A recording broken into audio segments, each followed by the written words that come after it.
Hello, my dear students. How are you all? Students, welcome to a new and fresh lecture of cost accounting. Cost accounting के एक नए lecture में आप सबका स्वागत है। स्टूडेंट्स, कॉस्ट अकाउंटिंग में हम लोग कवर कर रहे थे कॉस्ट अकाउंटिंग स्टैंडर्ड, और मैंने बोला था कि ये चैप्टर दिखने में शायद छोटा हो सकता है, लेकिन ये जो चैप्टर है ना, इसकी इंपॉर्टेंस बहुत ज्यादा है आपकी एग्जाम में, क्योंकि this chapter covers 14 mark of weightage. Okay, 14 mark आपके एग्जाम में आता है, और ऐसा आता है ना कि भाई हर कोई इसमें से 10 तो रख ही सकता है। बहुत ही इजी है, बहुत आसान है, और इससे इजी चैप्टर आपको पूरे कॉस्ट अकाउंटिंग के जो सब्जेक्ट है ना इसमें नहीं मिलेगा। और श्योर शॉट यहाँ पे आपको 14 मार्क का क्वेश्चन आता है। तो टोटल मैंने आपको बताया था कि नॉर्मली इस चैप्टर से थ्योरेटिकल क्वेश्चन आते, प्रैक्टिकल क्वेश्चंस नहीं आते। एक आपका 7 मार्क का थ्योरी आता है, एक आपका 5 मार्क का थ्योरी आता है, और एक 2 मार्क का श्योर शॉट एमसीक्यू आता है। कभी बार 2 बार का, मतलब कभी कभी 2 एमसीक्यू आ जाते हैं, यानी कि 16 मार्क आ सकते हैं।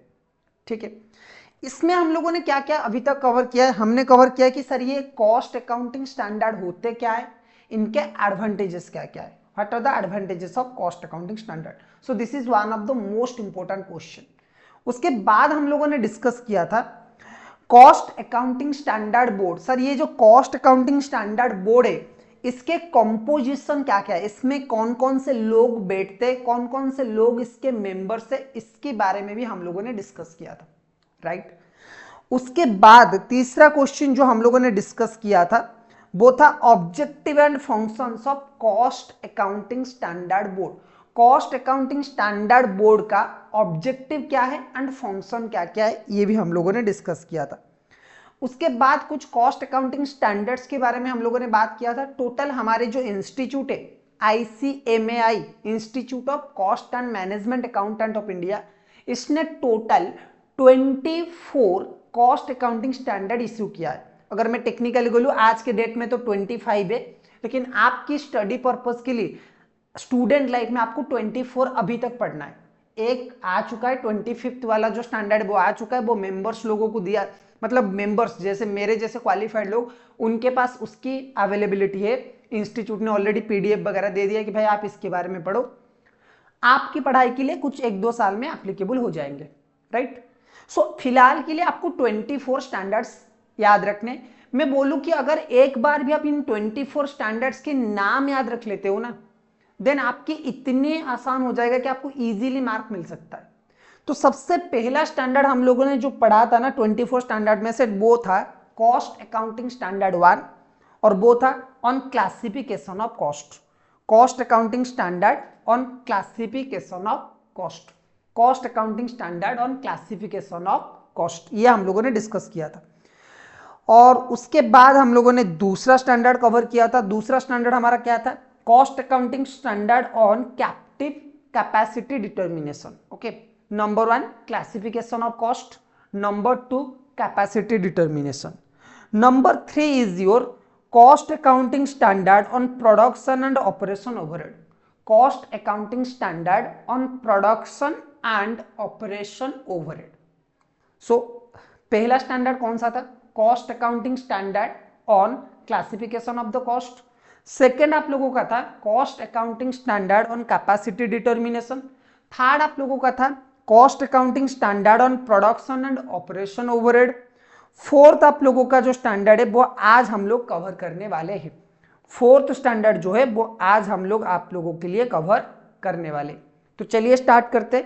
So sir what is the fourth cost accounting standard? Cost accounting standard में फोर्थ स्टैंडर्ड कौन सा है? देखो, फोर्थ स्टैंडर्ड बोलता है कैप्टिव कंजप्शन। फोर्थ स्टैंडर्ड क्या बोलता है? Captive consumption. सर ये कैप्टिव कंजप्शन, अब इसका मतलब क्या है? देखो, जब आप कुछ एसेट्स की, आप कुछ चीजों की खुद कंज्यूम करते हो ना, ठीक है, जब आप किस चीज की खुद, कैप्टिव कंजप्शन के मतलब क्या है? जब आप खुद कुछ चीजें बनाते हो और उसे इंटरनली कंज्यूम कर लेते हो तो उसे हम बोलते हैं captive consumption. So fourth cost accounting standard deals with captive consumption. क्या बोलता है ये देखो, cost accounting standard 4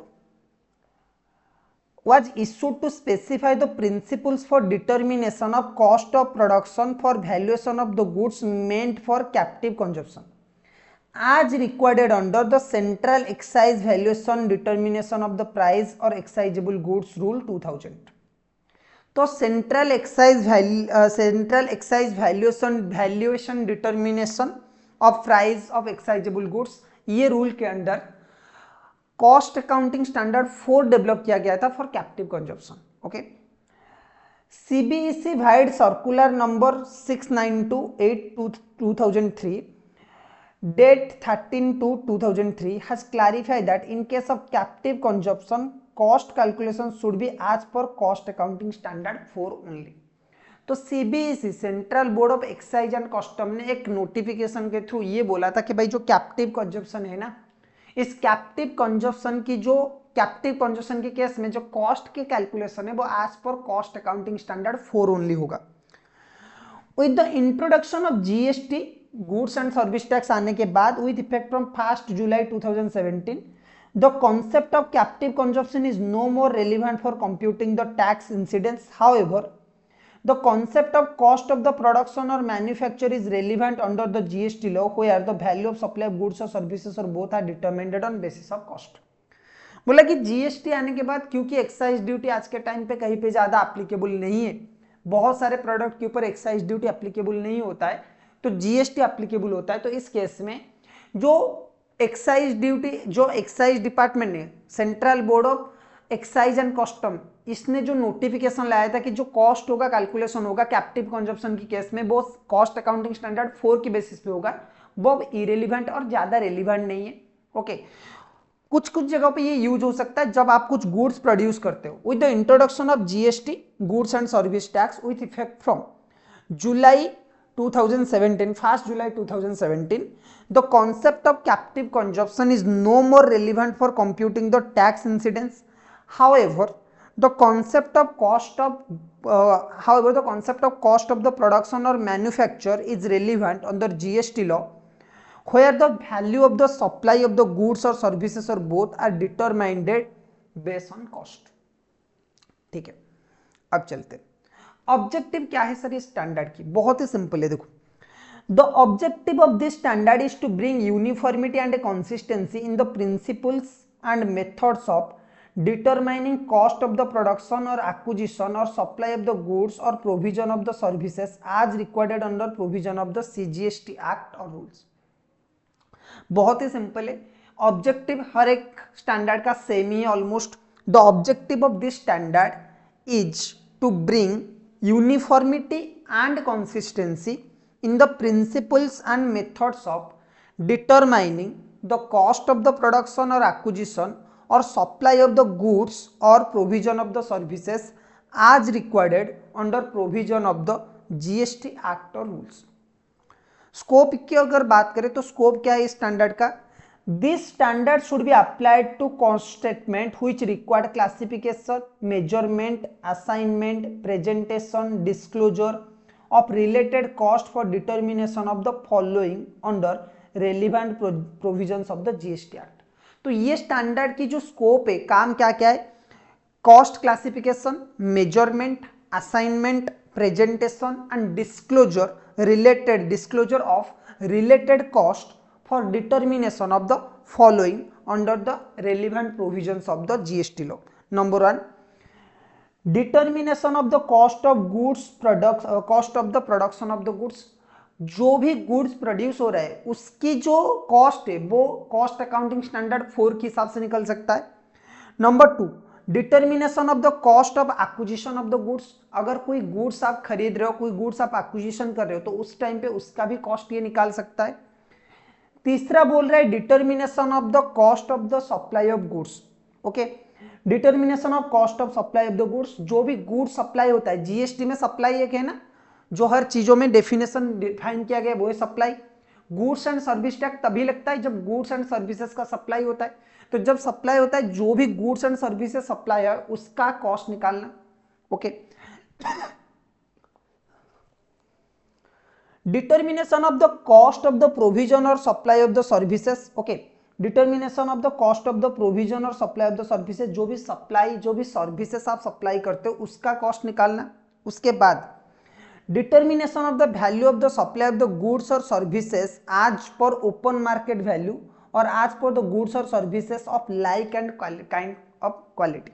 okay, so अगर कोई प्रोडक्ट है जिसकी वैल्यूएशन नहीं निकल रहा है तो उसकी ओपन मार्केट वैल्यू के हिसाब से determine the valuation of the supply of the goods और services as per open market value और आज पर द गुड्स और services of like kind and quality. अगर किसी प्रोडक्ट का वैल्यू आप नहीं निकाल पा रहे हो तो बहुत ही सिंपल है, आप क्या कर सकते हो, सिमिलर काइंड के प्रोडक्ट जो मार्केट में अवेलेबल है उसकी मार्केट वैल्यू के हिसाब से उसकी वैल्यूएशन निकाल सकते हो।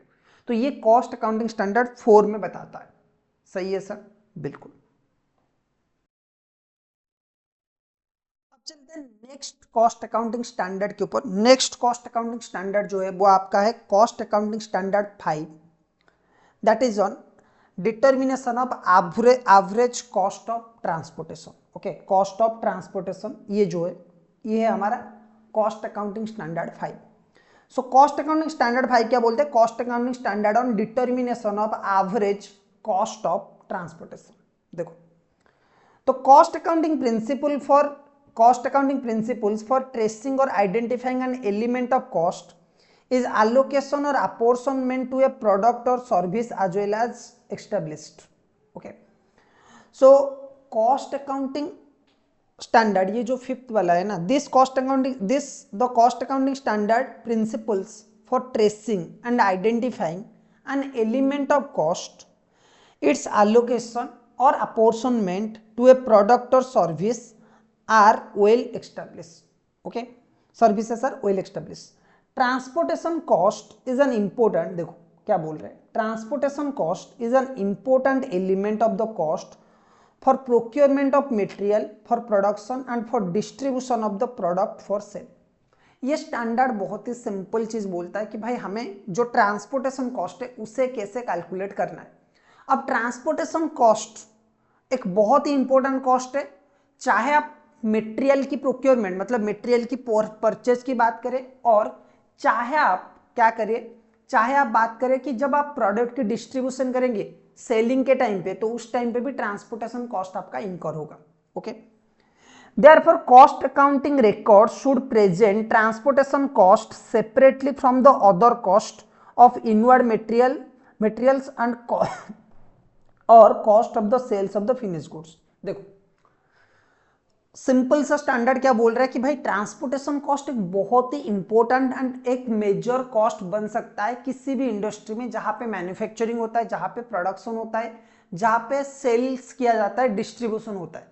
ठीक है, क्योंकि आपको रॉ मटेरियल खरीदने के टाइम पे ट्रांसपोर्टेशन कॉस्ट देना पड़ेगा, जब आप सेल करोगे अपने प्रोडक्ट को उस टाइम पे आपको ट्रांसपोर्टेशन कॉस्ट देना पड़ेगा, इसीलिए ट्रांसपोर्टेशन कॉस्ट एक बहुत इंपॉर्टेंट एलिमेंट बन जाता है।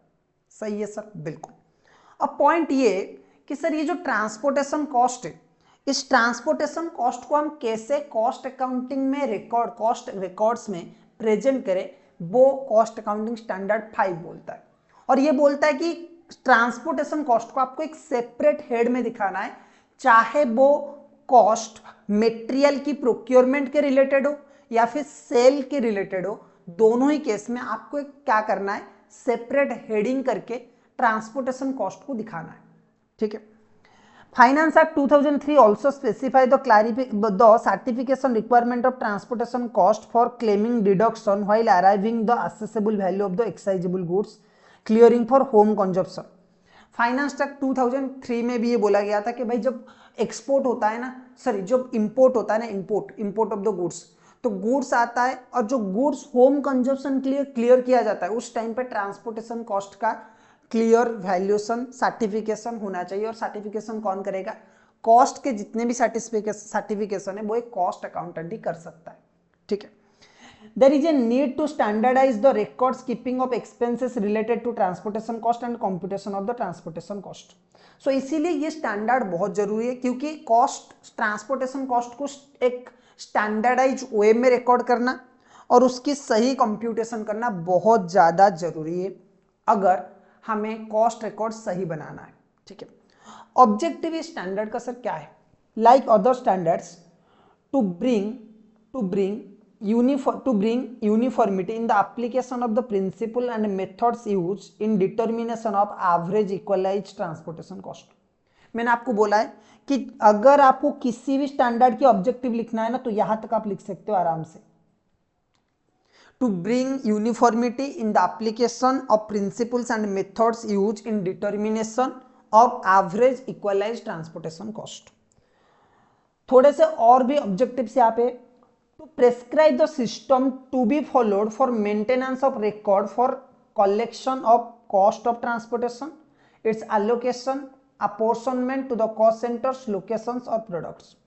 एक सिस्टम फॉलो होना चाहिए. ये स्टैंडर्ड ये बोलता है कि भाई एक सिस्टम फॉलो होना चाहिए ऑर्गेनाइजेशन में to maintain the cost records relating to transportation cost, their allocation और apportionment to different cost centres, locations और products.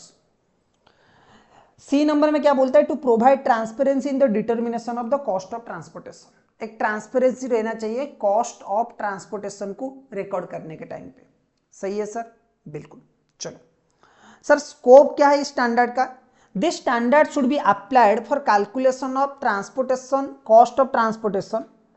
This standard should be applied for calculation of cost of transportation required under any statute, regulations or for any other purpose. For example, this standard can be used for determination of average cost of transportation, for claiming deduction for arriving the assessable value of the excisable goods, insurance claim valuation, working out the claim for freight subsidy under fertilizer industry coordination committee, administration price mechanism for freight cost statement. देखो ये standard की जो scope है बहुत अच्छा है. ये standard बोलता है कि भाई ये स्टैंडर्ड किस लिए यूज किया जाता है? For application for the standard should be applied for calculation of the cost of the transportation required under any statute और regulation for any other purpose. कोई भी अगर लॉ में, कोई भी अगर स्टैट्यूट में ऐसा रूल है कि ट्रांसपोर्टेशन कॉस्ट को आपको सेपरेट दिखाना है, एट दैट टाइम ये जो स्टैंडर्ड है ये एप्लीकेबल हो जाएगा. ठीक है. इसके दो तीन बेनिफिट्स अगर बात करें तो एक तो है कि एक्साइजेबल गुड्स की केस में एसेसेबल वैल्यू को निकालने के लिए ये वाला जो कॉस्ट है उसका, ये वाला जो स्टैंडर्ड है इसकी बहुत जरूरत है. दूसरा है कि भाई अगर जब आप इंश्योरेंस क्लेम वैल्यूएशन कर रहे हो ना तो उस टाइम पे भी आपको फ्रेट वगैरह की एक्सपेंडिचर लेना है, तो इसीलिए ये कॉस्ट वहां पे भी बहुत, ये स्टैंडर्ड वहां पे भी बहुत ज्यादा इंपॉर्टेंट है. तीसरा बोल रहा है कि workout claim for the freight subsidy.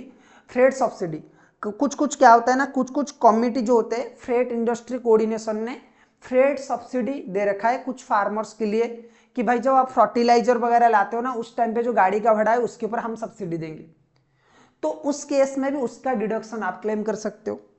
Administration price mechanism for freight cost element, जो फ्रेट कॉस्ट है उसकी एडमिनिस्ट्रेटेड प्राइस मैकेनिज्म, इसके लिए भी आप काम कर सकते हो. ठीक है, बेसिकली ये लोग थ्योरी है. फिर ई नंबर पॉइंट में क्या बोल रहे हैं? Determination of inward freight cost included और to be included in the cost of the purchase attributable to the acquisition. भाई परचेज के टाइम पे जो भी फ्रेट वगैरह, इनवर्ड फ्रेट वगैरह दिया गया है ना प्रोडक्ट एक्वायर करने के लिए, तो उस टाइम पे भी उसकी भी वैल्यूएशन करना, उसकी भी डिटर्मिनेशन करना प्राइस, ये भी बहुत ज्यादा इंपॉर्टेंट है. Computation of the freight included in the valuation of the inventory for accounting on inventory or valuation of the stock hypothecated with bank or financial institution.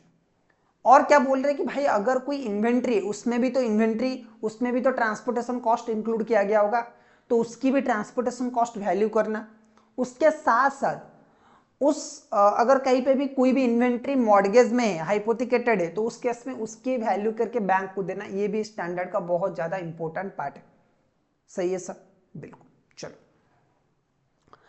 उसके बाद चलते sir cost accounting standard 6. Cost accounting standard 6 बहुत ही simple सा है. Cost accounting standard 6 आपका बोलता है material cost. Cost accounting standard क्या बोलता है? 6 मटेरियल कॉस्ट. चलो This standard deals with the principles and methods of determining material cost. Material for the purpose of this standard includes raw material, process material, additives, manufacture or brought out components, sub assemblies, accessories, semi finished goods, consumable stores, spares and other indirect material. So ये जो standard, ये basically material cost, this standard deals with the principles and methods of determining the material cost. Material cost निकालने के लिए आप सबको पता है कि कॉस्ट अकाउंटिंग में मटेरियल कॉस्ट का क्या वैल्यू है, सबसे ज्यादा मैन्युफैक्चरिंग सेक्टर में सबसे बड़ा अगर कोई कॉस्ट है that is your material cost. ठीक है, सो मटेरियल कॉस्ट का सही वैल्यूएशन करना है कॉस्ट अकाउंटेंट के लिए बहुत ज्यादा इंपॉर्टेंट है। ठीक है, सो इसीलिए ये स्टैंडर्ड बहुत ज्यादा इंपॉर्टेंट बन जाता है हम लोगों के लिए। ठीक है, अब मटेरियल में क्या क्या, as per this standard material में क्या क्या आता है sir? Material for the purpose of this standard includes raw material, आपका रॉ मटेरियल आएगा, आपकी एक्सेसरी, आपकी प्रोसेस मटेरियल्स आएगा, एडिटिव्स आ जाएगा आपकी मैन्युफैक्चर और ब्रॉट आउट कंपोनेंट्स, ये भी आपका आ जाएगा। उसके बाद सब assemblies, accessories, semi finish goods, consumable stores, spares, other indirect material, ये सब आपकी मटेरियल की डेफिनेशन में आएंगे for cost accounting standard 6। Okay, this standard does not deals with packing materials as a separate standard is being used for the subject. एक ही material cost के ऊपर ये स्टैंडर्ड डील नहीं करता, दैट इज पैकिंग मटेरियल। क्यों? क्योंकि भाई उसके लिए एक सेपरेट स्टैंडर्ड है ना, उसके लिए एक सेपरेट स्टैंडर्ड जब है पैकिंग मटेरियल के लिए, तो आप ये जो स्टैंडर्ड है ये एप्लीकेबल नहीं होता, ये अपनी पावर रिस्ट्रिक्ट कर लेता है। ठीक है, पैकिंग मटेरियल कॉस्ट आपका आई थिंक 8 है, आई थिंक सॉरी 9, हाँ बिल्कुल 9 है, कॉस्ट अकाउंटिंग स्टैंडर्ड 9 है आपकी पैकिंग मटेरियल कॉस्ट। तो हम पैकिंग मटेरियल के बारे में उस स्टैंडर्ड में कवर करेंगे, तो उस स्टैंडर्ड में पैकिंग मटेरियल को कवर किया गया है, उसे छोड़ के बाकी जितने भी मटेरियल है वो यहाँ पे कवर किया गया है। ठीक है, this standard deals with the principles and methods of classification, measurement, assignment of the material cost for determination of cost of the product और service and presentation and disclosure in the cost statement. भाई ये तो आपको पता ही है कि यही लिखना है, इसके सिवा और कुछ नहीं लिखना है। जब इंट्रोडक्शन किसी भी स्टैंडर्ड का आपको लिखना है तो बस यही लिखना है, this standard deals with principles and methods of classification, measurement, assignment of the material cost for determination of cost of the product और service and presentation and disclosure in the cost statement. ठीक है, objective की अगर हम बात करें तो objective क्या है स्टैंडर्ड का? The objective of this standard is to bring uniformity and consistency in the principles and methods of determining material cost with reasonable accuracy. Scope की अगर बात करें तो ये स्कोप क्या बोलता है? This standard should be applied to the cost statement which require classification, measurement, assignment, presentation, disclosure of the material cost including those required attestation. सही है सर?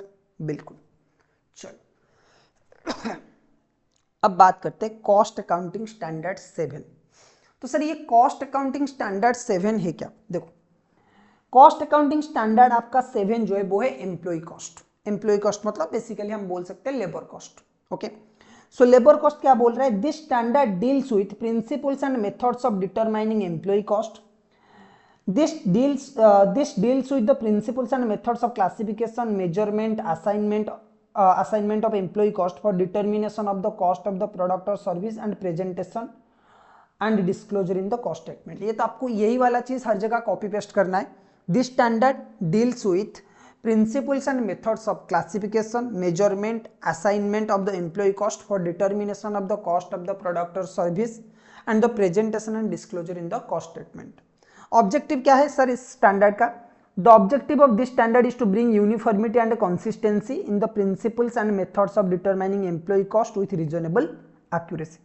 Scope की अगर बात करें तो scope क्या है sir? This standard should be applied to cost statement which require classification, measurement, assignment, presentation, disclosure of the employee cost, including those required attestation. Okay, चलो सर कॉस्ट अकाउंटिंग स्टैंडर्ड 8 के बात करते हैं, cost of the utilities. Cost accounting standard 8 के बात करते हैं, cost of the utilities.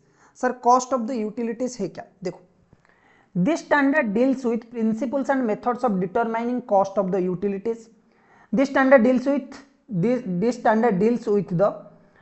the principles and methods of, ये गलत है यहाँ पे कुछ नहीं है। हाँ, this standard deals with principles and methods of classification, measurement and assignment of the cost of the utilities for determination of cost of the product or service and the presentation and disclosure in the cost statement. सही है sir? चलो objective की अगर हम बात करें, the objective of this standard is to bring uniformity and consistency in the principle and method of determination of cost of utility with reasonable accuracy. ये तो बस ऑब्जेक्टिव आपको हर जगह पे कॉपी पेस्ट करना है, सिर्फ स्टैंडर्ड के नाम चेंज करके, ठीक है। स्कोप की अगर हम बात करें, this standard shall be applied to cost statement which require classification, measurement, assignment, presentation, disclosure of the cost of utilities including those required attestation. ये भी सर आपको कॉपी पेस्ट लिखना है, ठीक है। For determination of cost of the production to arrive at an accessible value of the excisable utility, for determining the cost of the production to arrive at an accessible value of excisable utilities used for captive consumption, cost accounting standard 4 on cost of the production for captive consumption shall be applied। एक चीज आपको बस याद रखना है कि ये जो कॉस्ट ऑफ द यूटिलिटीज है ना, ये वाला स्टैंडर्ड जो भी कैप्टिव कंजप्शन के लिए जो भी प्रोडक्शन किया गया है उसके ऊपर ये वाला एप्लीकेबल नहीं होता है। उसके लिए कैप्टिव कंजप्शन वाला जो स्टैंडर्ड है, कॉस्ट अकाउंटिंग स्टैंडर्ड 4, वो ही एप्लीकेबल होगा। उसकी यूटिलिटीज के जो भी कॉस्ट है वो भी कॉस्ट अकाउंटिंग स्टैंडर्ड 4 के बेसिस पे ही किया जाएगा। सही है सर, चलो। This standard shall not apply to the organizations primarily engaged in generation and sale of the utilities. This standard does not cover issue related to ascertainment and treatment of the carbon credit, which shall be dealt with separate standard. So carbon credit के लिए ये standard applicable नहीं होता है। अगर कोई भी company या फिर कोई भी ऑर्गेनाइजेशन यूटिलिटीज को सेल करता है तो उसके लिए भी ये स्टैंडर्ड एप्लीकेबल नहीं होता है। सर यूटिलिटीज में क्या आता है? पावर आता है, गैस आता है, फ्यूल आता है, इलेक्ट्रिसिटी आता है, ये सब आपकी यूटिलिटीज में आता है। सही है सर, चलो। अब हम बात करेंगे cost accounting standard 9, packing material cost.